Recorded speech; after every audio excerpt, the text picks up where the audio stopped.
Olá pessoal, tudo bem? Eu sou a pastora Kenny Mendonça, pastora na Igreja Metodista em Ubás.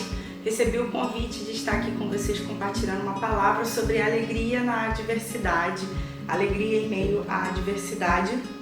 E eu quero agradecer o convite da Sociedade Metodista de Jovens da Central de Macaé. É uma alegria enorme estar aqui com vocês. Espero que esse tempo seja um tempo de qualidade, que você pause um pouquinho aí e possa absorver a palavra do Senhor e que Deus possa falar grandemente ao seu coração. Amém? Para falar sobre alegria em meio à adversidade, em meio às circunstâncias adversas, ou seja, em circunstâncias contrárias, eu também quero falar sobre trazer para nós o significado da palavra alegria, né? O significado da palavra alegria, numa ideia assim secular, não é diferente do significado da palavra alegria na Bíblia, né? A palavra alegria, ela tem um significado de estado de viva satisfação ou estado de vivo contentamento, né? É um estado de prazer. E nós podemos entender que a alegria não é somente um sentimento momentâneo, ou melhor dizendo, não é um sentimento momentâneo. Pode ser também, né, definido como algo que seja como uma reação a um estímulo externo. Então, por exemplo, o dia do nascimento de um filho é um dia de extrema alegria, porque ele é motivado por alguma ocasião. Mas a primeira definição da palavra alegria é estado de contentamento, estado de satisfação. Não tem a ver necessariamente com os estímulos externos, tem a ver com aquilo que se passa aqui dentro, ou aqui dentro, né? E é sobre um pouco disso que eu quero falar com você, obviamente à luz da palavra do Senhor. E eu quero ler com você Filipenses capítulo 4, versículo 4. Filipenses 4:4, que é aqui uma carta escrita pelo apóstolo Paulo, e esse versículo, o quarto versículo, ele diz assim: alegrem-se sempre no Senhor, novamente direi, alegrem-se. É um versículo super curto, né? Um versículo simples, mas um versículo que no seu contexto pode trazer coisas muito profundas para os nossos corações, né? O apóstolo Paulo, ele escreve uma carta em que por várias vezes ele cita essa questão do ânimo, da alegria, do contentamento, do regozijo.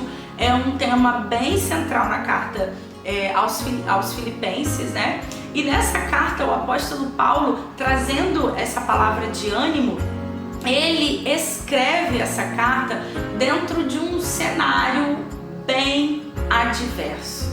Eu creio que o tema alegria em meio à adversidade é um tema para sempre, porque não existe uma vida sem problemas, não existe vida sem adversidade, não é verdade?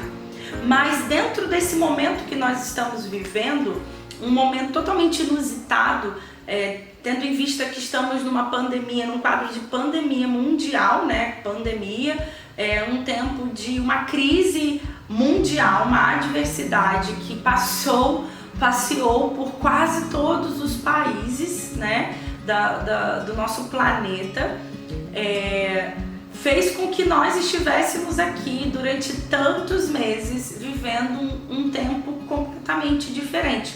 Eu acho que quando chegou lá, dia 13 de março, 15 de março, ninguém imaginava que ficaríamos tanto tempo em casa, ou que dentro desses meses teríamos que mudar tantas coisas, né, no nosso hábito do dia a dia. Mas enfim, estamos vivendo um tempo adverso, mas sempre viveremos tempos adversos. Ainda que essa tempestade aí passe, que chegue a vacina e tudo mude, né? Ainda que tudo mude, adversidades nós passaremos, porque a nossa vida tem essa dinâmica. A nossa vida não é uma lagoa calma, né? A nossa vida tem essa dinâmica da natureza, em que o mar às vezes vai estar calmíssimo, mas tantas outras vezes também ele vai estar revoltado. Então isso faz parte da vida. E é interessante que o apóstolo Paulo ele estava bem nesse cenário adverso. Há uma questão nos estudos bíblicos que é consenso, é que a carta aos Filipenses, o apóstolo Paulo escreveu preso. Não se tem uma definição exata se nesse momento ele estava preso em Éfeso ou se ele estava preso em Roma, porque há informações que a gente pode encontrar e entender que ele pode ter escrito em Éfeso ou tanto quanto em Roma por conta de uma informação ou outra. Independente da informação, independente do lugar em que ele estava preso, nós sabemos que ele estava preso.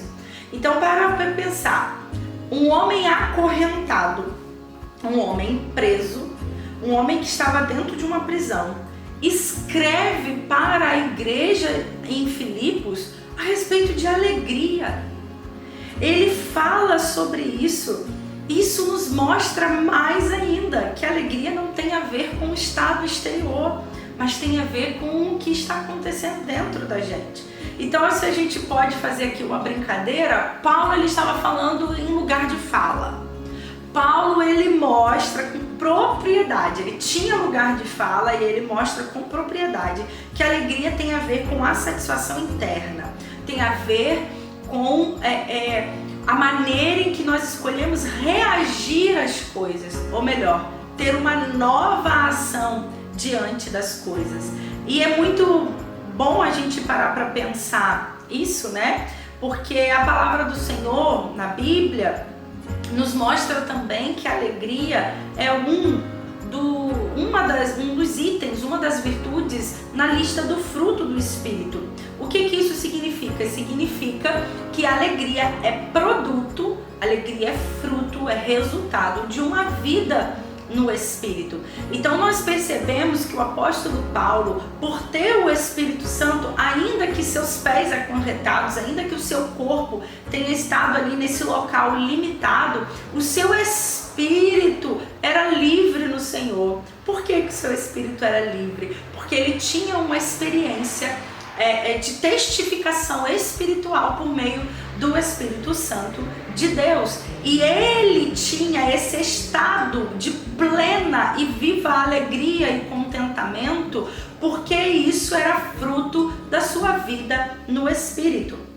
A vida no Espírito, ela gera alegria. E quando nós estudamos sobre o fruto do Espírito, nós sabemos que a alegria é uma virtude interna, ou seja, é esse estado que nós assumimos apesar das circunstâncias ao nosso redor.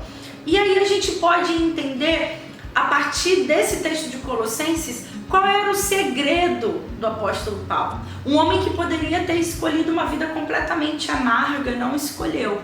E ele nos revela, dos versículos 6 ao 8, alguns dos seus segredos. E ele compartilha isso com a igreja de Filipenses.